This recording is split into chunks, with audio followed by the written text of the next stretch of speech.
Dear TET and DSC ఎక్స్పీరియన్స్కి మరి నా యొక్క నమస్కారాలు.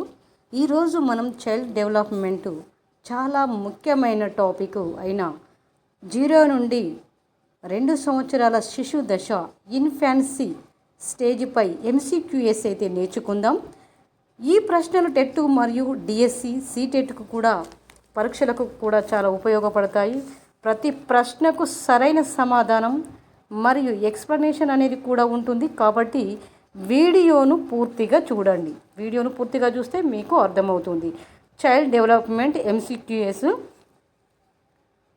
క్వశ్చన్ 1 చూసినట్లయితే శిశు దశ వయసు పరిధి ఎంత? శిశు వయసు దశ పరిధి ఎంత? ఇక్కడ ఆప్షన్స్ ఇవ్వడం జరిగింది. ఏ 0 నుండి 1 సంవత్సరం, బి 0 నుండి 2 సంవత్సరాలు, సి 2 నుండి 4 సంవత్సరాలు, డి 3 నుండి 6 సంవత్సరాలు. ఖచ్చితమైన సరైన సమాధానం బి అవుతుంది. ఎందుకు అంటే 0 నుండి 2 సంవత్సరాలు అంటే శిశు దశ వయసు పరిధి. శిశు దశ వయసు పరిధి ఎంత అంటే ఖచ్చితంగా ఇదైతే ప్రతి టెట్ డిఎస్సి ఎగ్జామ్లో మాత్రం తప్పకుండా రావడం జరుగుతుంది. ఇది మాత్రం మిస్ కాకండి, తప్పక వినాల్సి ఉంటుంది. వీడియో పూర్తి వరకు చూడండి. శిశు దశ 0 నుండి 2 సంవత్సరాల వరకు ఉంటుంది. శిశు దశ అనేది 0 నుండి 2 సంవత్సరాల వరకు ఉంటుంది. క్వశ్చన్ నెంబర్ 2 చూసినట్లయితే శిశు దశలో ప్రధానంగా ఏ అభివృద్ధి జరుగుతుంది? ఎలాంటి అభివృద్ధి జరుగుతుంది? ఎలాంటి అభివృద్ధి జరుగుతుంది అంటే ఇక్కడ ఆప్షన్స్ అయితే ఇవ్వడం జరిగింది. నైతిక అభివృద్ధి, భాషా అభివృద్ధి, శారీరక మరియు ఇంద్రియ అభివృద్ధి, సామాజిక అభివృద్ధి. శిశు దశలో ప్రధానంగా ఏ అభివృద్ధి అంటే ప్రతిసారి ఇలాగనే ఇవ్వడం జరుగుతుంది. ఏ అభివృద్ధి జరుగుతుంది? ఎలాంటిది అంటే శారీరక మరియు ఇంద్రియ అభివృద్ధి అనేది జరుగుతుంది. ఎక్స్ప్లెనేషన్ ఏమున్నదంటే ఈ దశలో సెన్సరీ మరియు మోటార్ స్కిల్స్ వేగంగా అభివృద్ధి చెందుతాయి. ఇలాంటి దశలో సెన్సరీ మరియు మోటార్ స్కిల్స్ వేగంగా అభివృద్ధి చెందడం జరుగుతుంది. క్వశ్చన్ నెంబర్ 3 చూసినట్లయితే 0 నుండి 2 సంవత్సరాల దశను జీన్ పియాజే ఏమని పిలిచాడు? ఏమని పిలవడం జరిగింది? ఖచ్చితంగా ఇది రావడం జరుగుతుంది. టెట్టులో మాత్రం తప్పకుండా వస్తుంది. 0 నుండి 2 సంవత్సరాల దశను అంటే పుస్తకంలో ఉన్నది ఉన్నట్టుగా రావడం కాదు. ఎందుకంటే ఎగ్జామినర్ కన్ఫ్యూజ్గా ఇవ్వడం జరుగుతుంది. కాబట్టి ఉన్నది ఉన్నట్టుగా చదవడం కంటే కొద్దిగా వెరైటీగా చదవడం అనేది చాలా గొప్పతనము. కాబట్టి 0 నుండి 2 సంవత్సరాల దశను జీన్ పియాజే ఏమని పిలిచాడు అంటే ఆప్షన్స్ చూసినట్లయితే preoperational stage, sensory motor stage, concrete stage, formal stage. Answer చూసినట్లయితే బి అవుతుంది. ఈ దశలో పిల్లలు ఇంద్రియాలు కదలికల ద్వారా నేర్చుకుంటారు. ఈ దశలో పిల్లలైతే ఇంద్రియాలు కదలికల ద్వారా నేర్చుకోవడం జరుగుతుంది. క్వశ్చన్ నెంబర్ 4 చూసినట్లయితే ఆబ్జెక్ట్ పర్ఫార్మెన్స్ భావన ఎప్పుడు అభివృద్ధి చెందుతుంది? ఇది మాత్రం కూడా ఎప్పటికీ టెట్లో రావడం జరుగుతుంది. ప్రతిసారి టెట్ ఇచ్చినప్పుడు సైకాలజీలో మాత్రము ఇలాంటి ప్రశ్నలు ఎప్పుడు అభివృద్ధి చెందుతుంది, ఏ విధంగా అభివృద్ధి చెందుతుంది అనేది తిప్పి ప్రశ్నలు ఇవ్వడం అయితే జరుగుతుంది. ఆప్షన్స్ చూసినట్లయితే 0 నుండి 2 సంవత్సరాలు అంటే ఆబ్జెక్ట్ పర్ఫార్మెన్స్ భావన 0 నుండి 2 సంవత్సరాలు. బి ఆప్షన్ చూసినట్లయితే 2 నుండి 7 సంవత్సరాలు, సి 7 నుండి 11 సంవత్సరాలు, డి 11+ సంవత్సరాలు. ఆన్సర్ ఏ అవుతుంది. వస్తువు కనిపించకపోయినా అది ఉందని అర్థం చేసుకోవడం. భావన అంటే ఆబ్జెక్ట్ పర్ఫార్మెన్స్ భావన ఎప్పుడు అభివృద్ధి చెందుతుందని అంటే వస్తువు కనిపించకపోయినా అది ఉందని అర్థం చేసుకోవడం అనే భావన. క్వశ్చన్ నెంబర్ 5 చూసినట్లయితే శిశువులో మొదటి భాష అభివృద్ధి రూపం ఏమిటి? ఇది కూడా ఖచ్చితంగా రావడం జరుగుతుంది. శిశువులో మొదటి భాష అభివృద్ధి రూపం ఏ విధంగా జరుగుతుంది? పూర్తి వాక్యాలు, క్రయింగ్ అంటే ఏడవడం, రైటింగ్, రీడింగ్. సరైన సమాధానం చూసినట్లయితే శిశువు మొదట ఏడుపు ద్వారా తన అవసరాలను తెలియజేస్తాడు. శిశువులో మొదటి భాష ఏ విధంగా ఉంటుంది? ఏడుపు ద్వారానే కదా అభివృద్ధి రూపం ఏమిటి అంటే ఏడుపు ద్వారానే. క్రయింగ్ శిశువు మొదట ఏడుపు ద్వారానే తన అవసరాలను తెలియజేయడం జరుగుతుంది. శిశు దశలో రిఫ్లెక్స్ యాక్షన్స్ అంటే ఏమిటి? క్వశ్చన్ నెంబర్ 6 చూసినట్లయితే శిశు దశలో రిఫ్లెక్షన్ యాక్షన్ అంటే ఏమిటి? ఖచ్చితంగా ఇది కూడా రావడం జరుగుతుంది.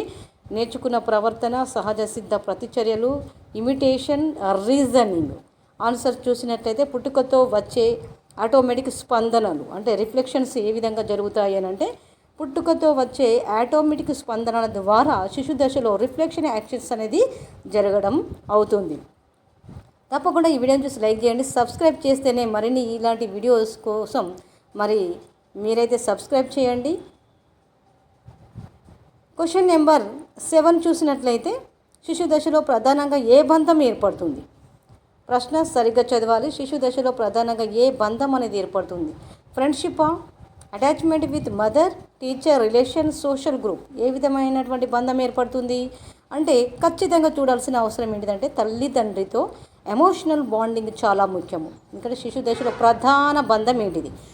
ఇది ఇలాంటి ప్రశ్నలు అయితే రావడం జరుగుతుంది. సైకాలజీ టెట్లో కానివ్వండి, సీటెట్లో కానివ్వండి, డిఎస్సిలో కానివ్వండి ఖచ్చితంగా రావడం జరుగుతుంది.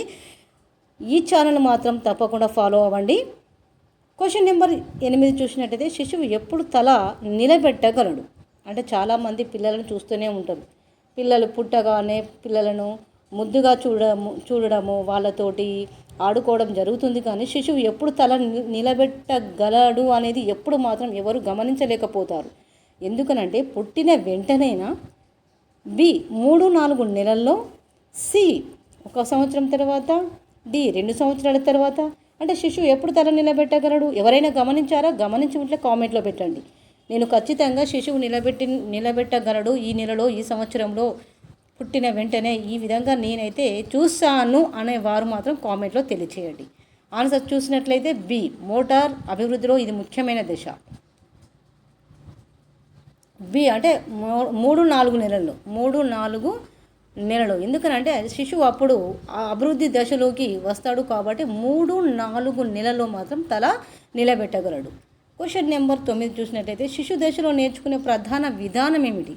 ఇక్కడ కూడా చూడండి ప్రధాన విధానం అడగడం జరిగింది. Reading, writing, trial and error, imitation, lecture method. శిశు దశలో నేర్చుకునేటువంటి ప్రధాన విధానం అడగడం జరిగింది.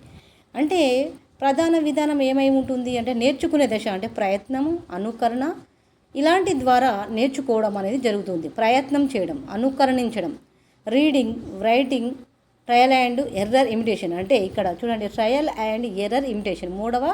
సి అయితే మూడవ ఆన్సర్ అయితే కరెక్ట్ అవుతుంది. మూడవది సి ఆన్సర్ కరెక్ట్ అవుతుంది. కాబట్టి ప్రయత్నం, అనుకరణ ద్వారా నేర్చుకోవడం అయితే జరుగుతుంది. క్వశ్చన్ నెంబర్ 10 చూసినట్లయితే శిశు దశలో భావోద్వేగ లక్షణం ఏమిటి? శిశు దశలో భావోద్వేగ లక్షణం ఏమిటి? ఆప్షన్స్ చూసినట్లయితే ఇక్కడ స్థిర భావాలు, త్వరగా మారే భావాలు, తర్కబద్ధ భావాలు, నియంత్రిత భావాలు. ఈ 10వ దానికి మరి ఆన్సర్ మీరే కామెంట్లో తెలియజేయండి. ఏది కరెక్టు, ఏనా, బీనా, సీనా, డీనా, ఏది కరెక్టు అవుతుందో ఆన్సర్ మీరే కామెంట్లో తెలియజేయండి. 10వ క్వశ్చన్కు ఖచ్చితంగా కామెంట్ చేస్తారని అనుకుంటున్నాను. ఈ వీడియో నచ్చితే లైక్ చేయండి, సబ్స్క్రైబ్ చేయండి. మరిన్ని ఇలాంటి వీడియోస్ కోసం ఈ ఛానల్ మాత్రం రాగిణి ఎడ్యుకేషన్ ఛానల్ మాత్రం తప్పకుండా ఫాలో అవ్వండి.